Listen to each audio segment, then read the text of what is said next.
we are discussing the critical issue facing the Philippines, the growing population. We have a young teen within us, Bernadette, who has some rightful thoughts on this complex topic. We're eager to hear your perspective, Berna. You're part of the generation that will be most directly impact this population growth.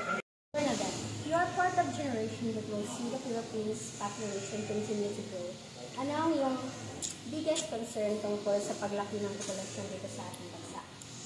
Ang aking biggest concern is the potential drain or resources. Marami na tayo nakaharap na paghihirap with poverty and inequality. I'm worried tungkol sa pagtaas ng pressure at natural resources, lalo na sa ating forest and water resources. Kailangan natin gumawa ng paraan to grow sustainable and protect our environment for future generations. On the other hand, a larger population could also mean a larger workforce and a bigger market for goods and services. May nakikita ka bang potential economic benefits to population growth? Meron. A larger workforce could lead to increased productivity and innovation. However, it's crucial that we invest in education and skill development upang makapasigurado ang lahat ay may opportunity to contribute to the economy.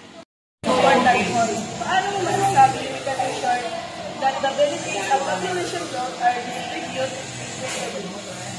Kailangan namin unawain ang social program that address poverty, inequality, and access to essential services. Kailangan natin empower ang women and girls as they play a crucial role in shaping the future of our society. Bernadette, thank you for sharing your thoughts and insights. It's clear that you have a balanced perspective of this complex issue. We appreciate your willingness to engage in the important conversation. It's crucial that we have open and honest discussion about population growth and its impact on our society. That's our vlog for today. I am Chatty Girl Afrigato. And I'm Sarah Lia Siguruna. Thank you for watching!